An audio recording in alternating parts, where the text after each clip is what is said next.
Hey guys, it's going to Max here and welcome back to another video on my channel. I hope you're nice and seated because this is one of the best races I've ever had in a long time. 3 lights, 4 lights, 5 lights and the Monaco Grand Prix. It's lights out and away we go. We get a rocket ship start. We get past Giovinazzi, our race rival actually this season. Raikkonen, Schumacher, Ocon. Can we go all past them in turn 1? Yes we can. Up the hill we get a little bit squirmish on the exit of turn 1 behind Ocon and into a slipstream. We are nice and seated up 4 positions. We qualified P18 at the start of this race. So we are up, no actually 3 positions. Let's go down the inside of Ocon, Stroll, Gasly, Alonso even. And we are side by side with Stroll. We claim right away into his head, I guess you could say. As he actually hits us there. And he's just parked on the curb. I don't know if that's damage for him or not. I think I saw his front wing not looking too healthy there. But yes.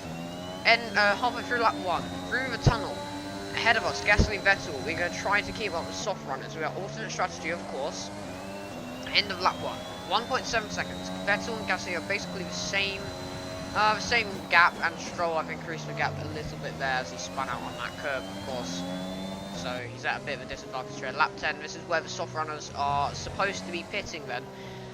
Into the tunnel, Stroll, we're still holding Stroll about 2 seconds. We're taking it nice and easy, saving our tyres, keeping our strategy like... There's been an incident on track resulting in loose debris. Fortunately, the marshals have managed to clear it up in time and there are no plans for a safety car right now.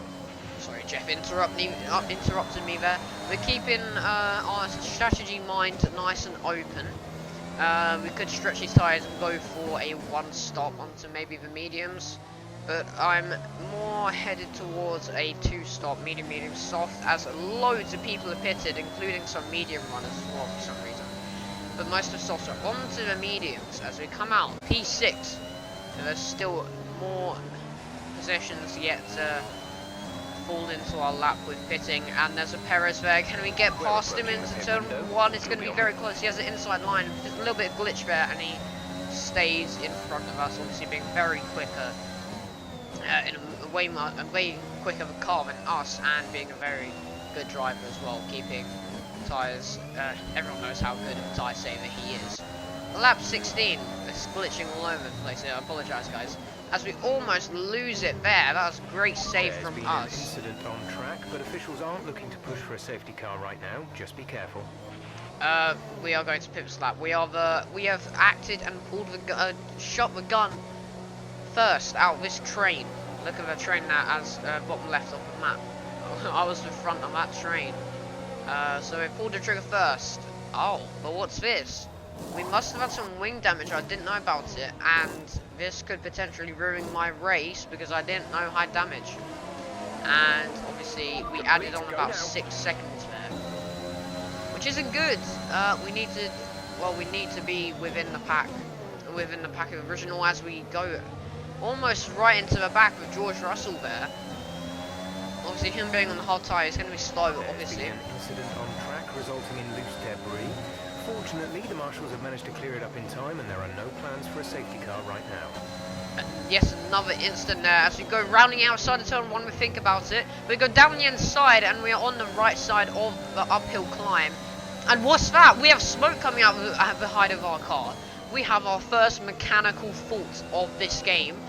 But that isn't good. This is race 3 of this season, and we already have blown one of our internal combustion engines. Yeah, no, that's not good. That's very worrying. I don't know what I did to make this engine so wed, but we've had no radio message about it. We've had no warnings. We haven't. The AI hasn't taken over to pull us over to the side and retire, as I think it was about this time where I actually noticed that it was smoking like a barbecue. In the words of Nico Hulkenberg. Not exactly, but as we go round the outside of Giovinazzi, we think about it into the bit leading up to the hairpin. We go down the inside, we absolutely send it. We are part of this massive train now, so everyone's very slow moving around the hairpin, especially now we're behind our teammate. No team orders, obviously. This is...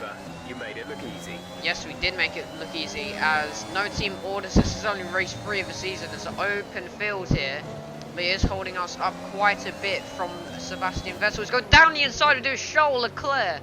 on Dan Ticktum, who's just been released in real life from Williams for singing a bad song about Nicholas Latifi. As Dan pits, as Tsunoda and Giovinazzi we are ahead of as they come out the pits. That's good for Giovinazzi. Well, it's good for us because Giovinazzi's behind us, and that gives us extra points because he is our rival this season. Now on to lap 21. As Vettel we tried to take, and he just forces us to cut this chicane onto the main straight. We're gonna have a little go here, and not forgetting about a smoking ICE. As he locks up and make a little bit of contact, I might damage our front wing, but I think we're good. But it could be a little bit of ghost damage like we did, and pissed off as Tsunoda goes, trying to go around the outside, makes it clear that he's on the inside, but we have the inside here, and he backs out of it and doesn't get much traction. Now, P11, we are back where we started. So this is good. A couple other people pitted, I think. And we let Hamilton and Bottas go. No, this is not us slowing down for retirement. Don't know how that hasn't happened yet, but it hasn't. As we go inside of Tsunoda, he goes side by side, and we almost cut the chicane. I don't know how we didn't get a warning there. But we're going to try and stay within DRS range of Bottas so we can just start streaking away from Tsunoda. As we go into Rascats for lap 30. This is where I pit because our tyres was really falling off, and we decided to go for the 2 stop tyres very off, as I said, so that we couldn't really make it a 1 stop medium, and it would be illegal. So we had to change and committed in the first pit stop to a 1 stop. As Mazepin, oh my god, we get so close to him. As we go down the inside, we can't do much there, but we have committed and own the racing line down here. Into the hairpin. Strategy is available on the MFD.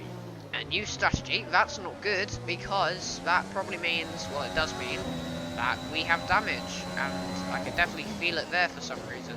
Yeah, no, we have massive damage for some reason. Now this is where it gets interesting, because going here, we have no wing. Hit the wall there. It goes around the outside, and there's nothing we can do about it. That looked bad. Are you alright? Let me know you're alright. So a retirement in our 3rd race ends with a collision with me and Schumacher. I forgot to turn off the HUD for this, so I'm very sorry about that, but as you see, hit the wall, there's nothing we can do there. And I just hope Schumacher's alright after that, as he retires as well. But we couldn't do much on that, as it shows a retirement. A very disappointing day in the garage of Max Unit. That's it then for another nail-biting Monaco Grand Prix. We were on the edge of our seats the whole time, but they've come through to take a stunning victory.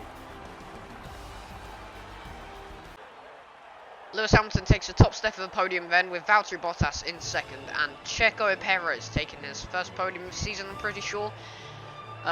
Lewis Hamilton closing his gap to Valtteri Bottas, the championship leader right now. It's obviously definitely not accurate at this point in time in real life, and being the bowling ball of the Hungarian GP. Let's have a quick look at more points for Valtteri Bottas, further solidifying his lead at the top of the table. Let's focus on the driver of the day, Anthony Davidson. Who do you pick? Yuki Tsunoda gets my vote today.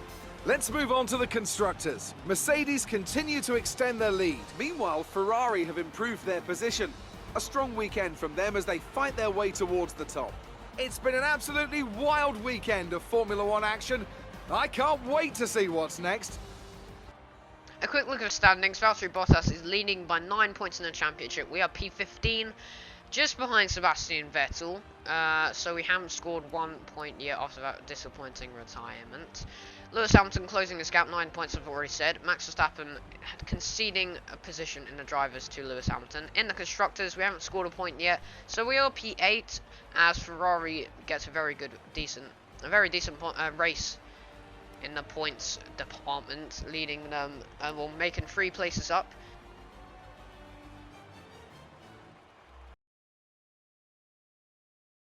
Please leave a like, subscribe, and comment if you are enjoying this series so far. But that is it from me. Stay strong, stay safe, but most importantly, as always, stay units.